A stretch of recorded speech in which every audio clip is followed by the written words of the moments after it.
بسم اللہ الرحمن الرحیم. یعنی مولا علی.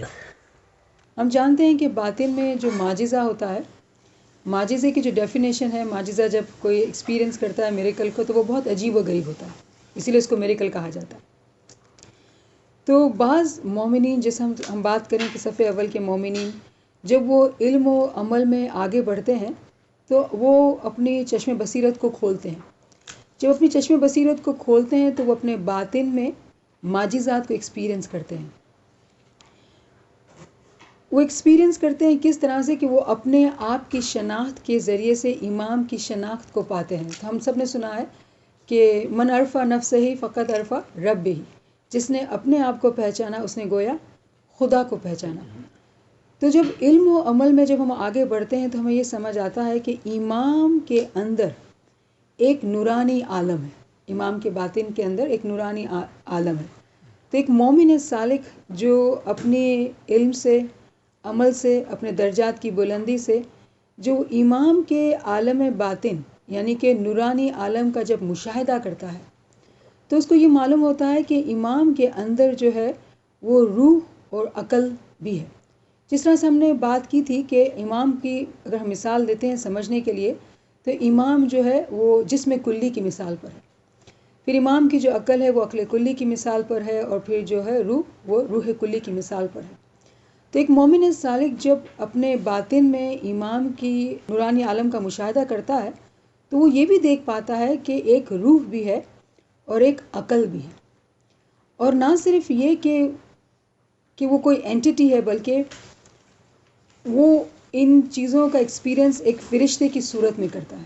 ان ادر ورڈز ہم یہ کہیں گے کہ علم کے ذریعے سے، عمل کے ذریعے سے ایک مومن سالک اپنے عالم باطن میں اس چیز کو سمجھ سکتا ہے کہ مذہب کی ہر چیز زندہ ہے. سبحان اللہ.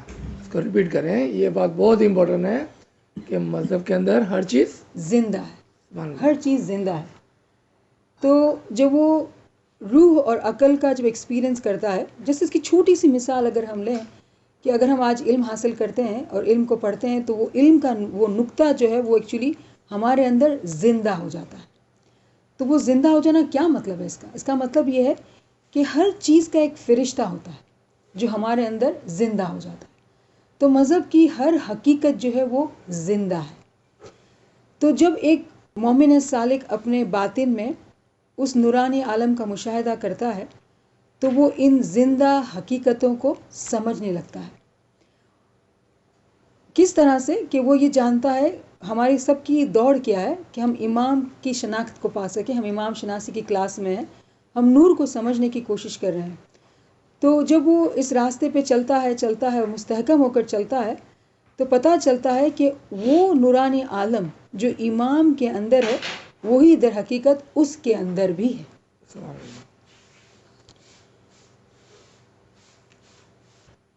یہ بات سرسری طور پر ہم تمام جانتے تھے. اس میں حیرت کی بات کیا ہے؟ اس میں حیرت کی جو بات یا ایمفسائز کرنے کی جو بات ہے کہ وہ نورانی عالم زندہ ہے، جو باطن میں ہے وہ زندہ ہے. اس کا مطلب کیا ہوا کہ ان ڈفرینٹ ورڈز ہم یہ بول رہے ہیں کہ چلیں میں پہلے اگزامپل دیتی ہوں کہ ہم اگزامپل کی بات کرتے ہیں کہ جب ہم نے امام شناسی کے اندر نور کی حقیقت کو سمجھنے کی کوشش کی تو ہم نے سمجھا کہ ہمارے مورالز، ہماری ایتھکس بھی نور ہیں. ہم نے اخلاق کو اخلاق سمجھا تھا، کبھی نور نہیں سمجھا تھا، لیکن ہمیں پتہ چلا کہ وہ بھی نور ہے. پھر ہم نے ایک زمانے میں بات کی تھی کہ ہم تسبیحات نکالتے ہیں اور ہر تسبیح کا ایک فرشتہ ہوتا ہے، اگر اس کی کوانٹٹی کو پورا کر لیتے ہیں تو وہ تسبیح زندہ ہو جاتی ہے.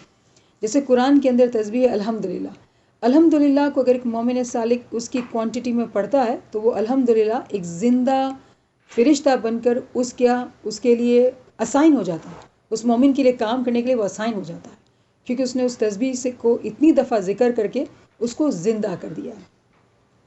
تو اس کا مطلب یہ ہوا کہ ذکر کے کیا معنی ہیں، ذکر کے جو ہے الگ الگ معنی ہیں. جب ایک مومن سالک جب ذکر کرتا ہے تو اس کی ذکر کرنے کی ایبلٹی یا علی یا علی یا علی الحمدللہ الحمدللہ وہ بھی ذکر ہے. قرآن اٹ سیلف ذکر ہے، جیسا نبی نے سب بتایا ہمیں کہ قرآن اٹ سیلف ذکر ہے. علم مجلس میں بیٹھنا، علم حاصل کرنا بھی ذکر ہے. اور آپ کو یہ معلوم ہوگا کہ کسی پیغمبر کی ہم بات کریں یا امام کی بات کریں، ان کا ٹائٹل بھی ذکر ہے. تو ذکر جو ہے ہم نے سمجھا کہ ذکر صرف یہ نہیں کہ علی علی علی علی، ذکر کے بہت سارے معنی ہیں. تو کوشچن یہاں پہ یہ ہوتا ہے کہ اگر نور خدا کی یاد ہے اور نور اگر ذکر ہے تو اس نور کے اندر خدا کی یاد کس طرح سے؟ کیونکہ ہم ان الفاظوں کو ڈسکس کریں، نور، ذکر، امام کی شناخت، امام کی یاد. تو نور کی مثال ہم نے بات کی تھی کہ سورج کی طرح جو امام کے اندر ہے. جب ایک مومن صالح مومن صالح جب علم و عمل میں آگے بڑھتا ہے تو اس سورج کے نور کا عکس، اس کا ریفلیکشن اس کے عالم باطن میں پڑتا ہے. اب اس کو روشنی، تاریکی دور ہوتی ہے، اس کو ہدایت سمجھ میں آتی ہے اور وہ اپنے اندر امام کے نور کو دیکھ پاتا ہے کیونکہ اس کی بصیرت کھل گئی. پھر کیا ہوتا ہے کہ وہ جب ذکر کرتا ہے، وہ ذکر کس طرح ہمارے پیروں نے بتایا کہ وہ نابی سے چل کر بھمر گفا میں زندہ ہو جاتا ہے، وہ کمپلیٹ ہو جاتا ہے، اجم پیا جاپ ہو جاتا ہے یا دائم الذکر ہو جاتا ہے. مثال کو لیں گے اگر اگین سمجھ سکیں ہم بات کو، کہ جب راکٹ جب زمین سے فلائی کرتا ہے تو آپ دیکھتے ہیں کہ راکٹ کے آس پاس کی زمین جو ہے نا وہ زلزلہ چلی جاتی ہے، اتنا دہلتی ہے کہ وہ راکٹ کو اتنا فورس چاہیے ہوتا ہے کہ گریویٹی کے پل کو فائٹ کر کے وہ فلائی کر سکے. ایک دفعہ جب وہ خلا میں ہوتا ہے، اسپیس میں ہوتا ہے، تو وہ چلانا بھی نہیں پڑ رہا ہوتا ہے، وہ خود ہی خود اڑ رہا ہوتا ہے، اس کو کچھ محنت نہیں کرنی ہوتی ہے. سیم مثال اپلائی ہوتی ہے کہ جب ایک مومن صالح اپنے ذکر کو شروع کرتا ہے تو اس کو اپنی نفسانی خواہشات کو مار کر اتنا فورس سے عبادت کرنی پڑتی، اتنا فورس سے علم کی مجلسوں کو برابر اٹینڈ کرنا ہوتا ہے، اتنا فورس سے علم کو پڑھنا ہوتا ہے، اپنے آپ کو عمل میں آگے سے آگے رکھنا ہوتا ہے کہ وہ اس فورس کے ساتھ اس ذکر کو کرے. کیونکہ ریممبر اب ذکر ہم نے سمجھا کہ ذکر جو ہے وہ یالی یالی نہیں ہے، ذکر قرآن بھی ہے، ذکر امام کا ٹائٹل بھی ہے، ذکر جو ہے وہ علم کی مجلس بھی ہے. تو یہ تمام ذکر ہے. تو ریممبر ہم نے ساریو اور سابقو کا جو کلیہ پڑھا تھا کہ ذکر جو ہے وہ آپ صرف یالی یالی کا ذکر نہیں کریں گے، آپ یہ بھی ذکر کریں گے، آپ وہ بھی ذکر کریں گے، یہ بھی ذکر. اگر آپ تمام انرجیز کو اپلائی کریں گے تب راکٹ فلائی ہوگا.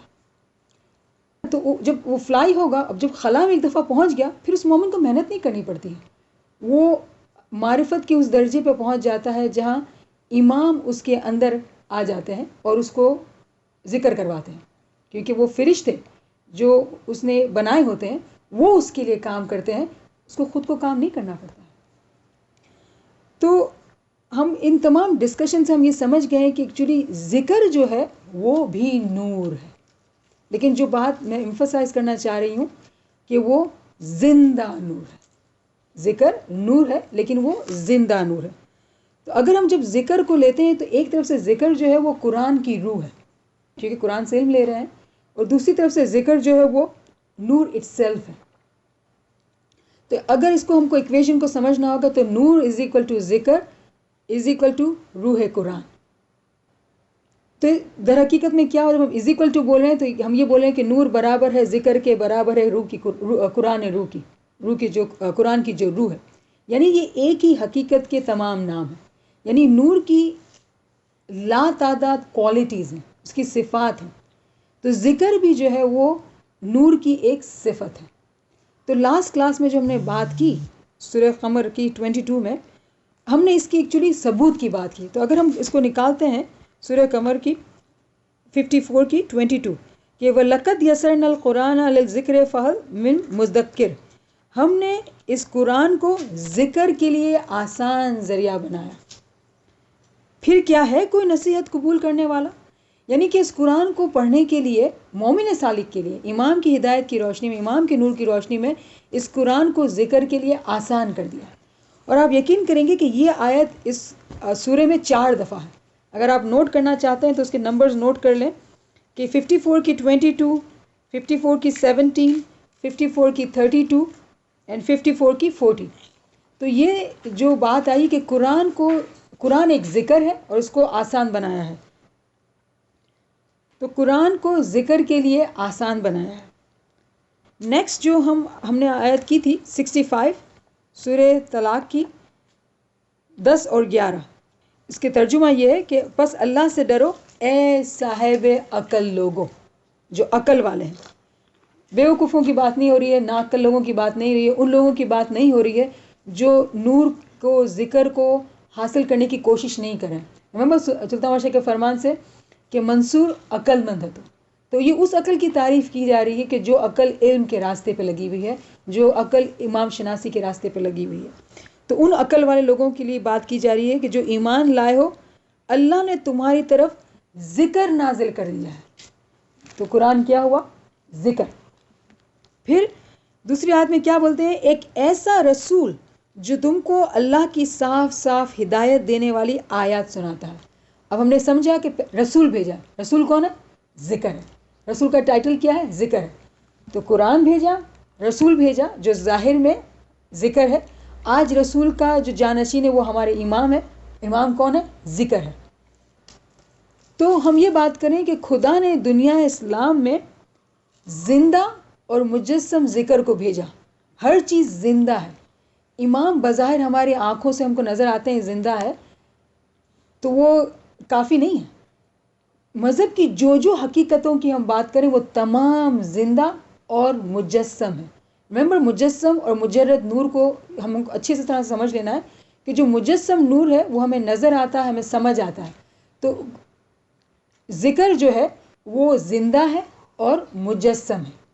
کس صورت میں؟ ہم نے بات کی کہ ہر تسبیح کا، ہر علم کی چیز کا ایک موکل ہوتا ہے جس کو اس کی جتنی اسٹڈی کی جاتی ہے، جب اس کو کمپلیٹ کر لیا جاتا ہے تو وہ ایک زندہ فرشتے کی صورت میں ہمارے لیے اسائن ہو جاتی ہے، وہ ہمارے لیے کام کرنے لگتی ہے. جس طرح سے ہم نے بات کی کہ عارف کے باطن میں اسم اعظم جو ہے وہ زندہ ہو جاتا ہے. حالانکہ اسم اعظم جو ہے، تسبیح جو ہے وہ یالی علی ایک لفظ ہے، لیکن اگر ہم گنان میں دیکھتے ہیں، ست شبد ہے گرو ہمارا. گرو تو یہ ہے، میرا یالی لفظ جو شبد ہے وہ گرو کیسے بن گیا؟ وہ ہمیں یہ سمجھا رہے ہیں کہ یہ یالی جو لفظ ہے وہ زندہ کر سکتے ہو. یہ ست شبد جو ہے، وہ جو ورڈ ہے اس کو آپ زندہ کر لو تو یہ نور مجسم اور یہ ذکر کا نور ایک ہو جائے گا آپ کے اندر. تو ایک جو لاسٹ کلاس میں جو سب سے بہترین جو بات تھی وہ یہ بات تھی کہ اس بات کو سمجھا جائے کہ ذکر جو ہے وہ زندہ حقیقت ہے، اور ذکر ایک فارم میں نہیں ہے، نور ایک فارم میں نہیں ہے. تو آج اگر ہم اپنی کلاس کو ہم ایویلویٹ کرتے ہیں کہ ہم نے جس شروع سے جو ہم نے علم شناسی، جماعت خانہ شناسی اور ہم نے امام شناسی کی، تو ہم ایکچولی علم کے ذریعے سے نور کی ڈفرینٹ صفات کو سمجھتے جا رہے ہیں. اور الحمدللہ کہ اگر ہم نور کی تمام صفات کو سمجھتے جائیں گے تو ہم صرف اس بات کو نہیں اہمیت دیں گے کہ کیا ہم صبح شام جماعت خانے جاتے ہیں، جو 3 گھنٹے کی عبادت یا جماعت خانے کی حاضری ہے کہ کافی ہے. ہمارا 24 گھنٹہ مختلف قسم کے ذکر کے ذریعے سے نور کو حاصل کرتا جائے گا، اور ہمارا نور علی اللہ ہمارے لیے مکمل کر دیں گے. آمین. شکر اللہ. بہت الحمدللہ. خوب.